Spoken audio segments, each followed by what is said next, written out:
I'm Kurt Newman. I was president and CEO of Children's National Hospital. Most of my career there, I was a surgeon, a pediatric surgeon in practice surgery, became chief of surgery, and then had 12 years as CEO of the hospital.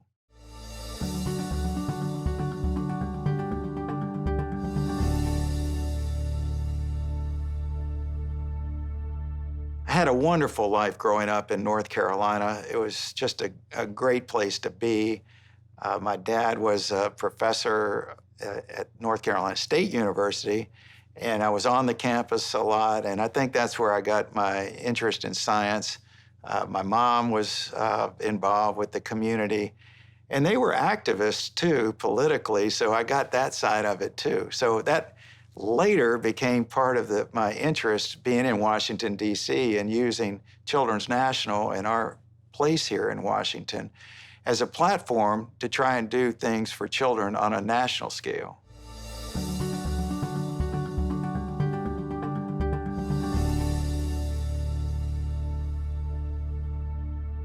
I didn't know what I wanted to be when I grew up.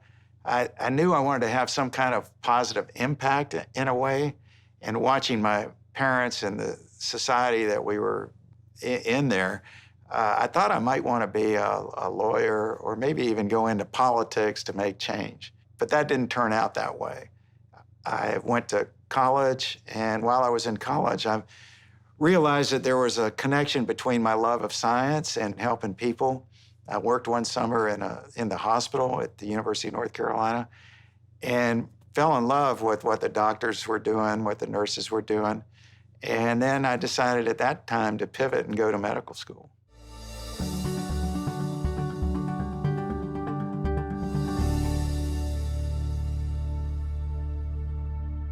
I think junior achievement students ought to really focus on reading and read for enjoyment. It doesn't matter exactly what you read, as long as you're not counting social media and little clips online. I mean, read a book that's fun, even if it doesn't seem to be something you're interested right now, but expand your horizons. It'll become so important later to know about things and to be comfortable reading books.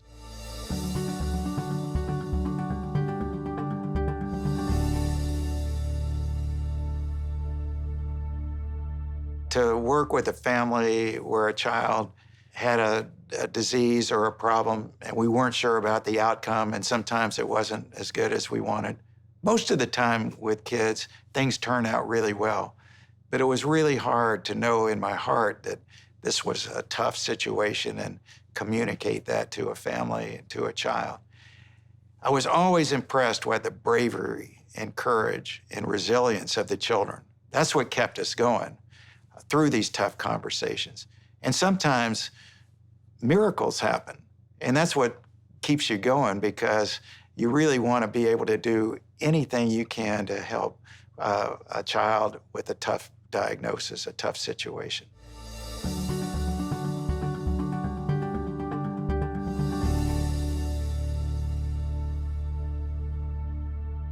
Most people think that a children's hospital has got to be a sad place to work, that there's a lot of concern, worry about children. But if you've ever been in a children's hospital, it's anything but. It's fun, it's alive, and it all comes from the kids. There's music, there's art, and that's the kind of experience, and that's the kind of culture, and that's the kind of presence we wanted in our hospital, because that helps people heal, and it certainly helps children heal. So we draw that energy from the kids. And then great things happen. And I am confident that that promotes healing.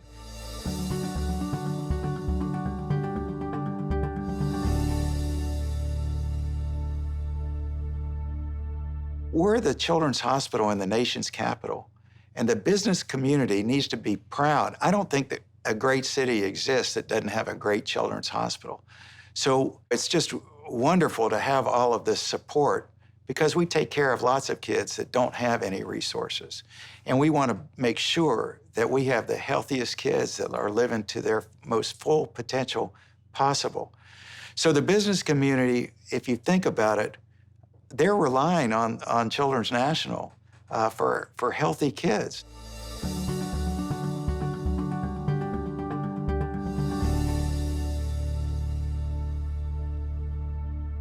In Washington, D.C., we have one of the highest infant and maternal mortality rates of any capital city of a developed country.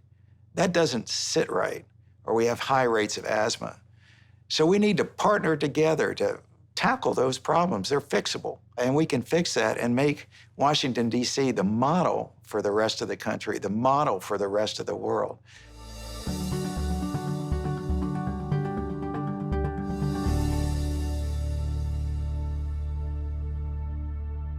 It's natural to have self-doubt, and particularly when you're in a profession like surgery. And that's where I learned that with confidence, married with humility, is the best solution.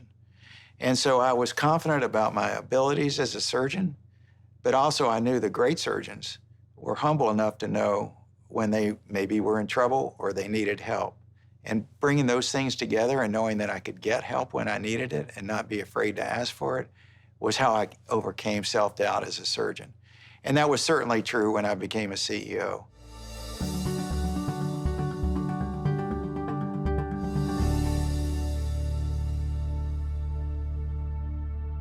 When I came to Washington, I didn't know that I was going to fall in love with a hospital.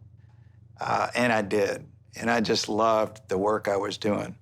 And I also didn't know that I was going to fall in love with a woman who was eventually going to be my wife. But I did.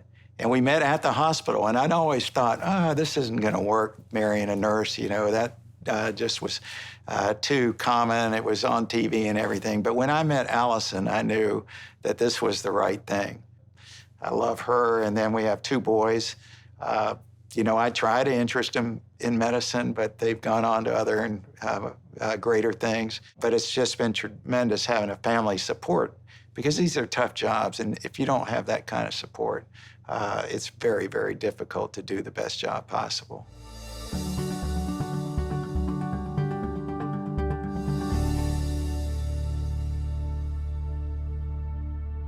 I think starting out in my career, I wasn't sure what the eventual outcome was going to be. I knew I wanted to be a leader at some level, and I knew I wanted to have an impact on people's lives. It wasn't really about financial gain or anything like that. It was really more about having that impact, and I didn't know exactly how that was going to play out. But having that long view of what I thought I wanted to be and what I wanted my life to be about, then things began falling into place. And you have to be patient. There were times I got passed over for things, and it was extremely frustrating and difficult. But those things also were the kinds of lessons that helped me become a leader when I had that opportunity.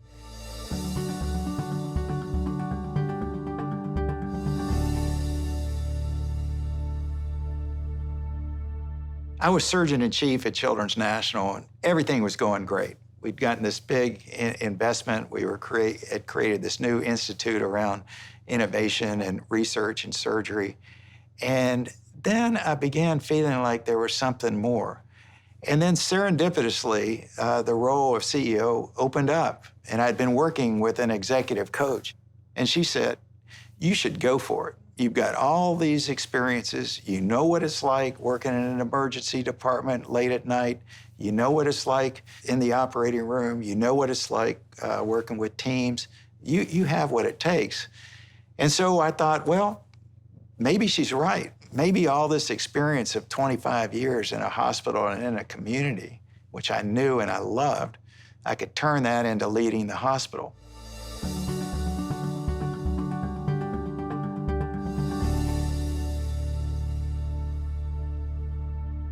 Well, a big part of being a successful surgeon is having a plan, and then knowing how to execute that plan, having a team that helps you execute that plan, developing partnerships. And also I saw, as I built the Department of Surgery, was talent. You've got to have top talent, and you've got to find ways to motivate them and bring them together. So I took all of those lessons and wanted to apply that to being the CEO. I also wanted to focus on the patient and family experience. I knew that there was more that we could do there to make our care accessible in more parts of the city, and particularly in areas that were underserved. You know, we're just so passionate about not leaving those kids and families behind.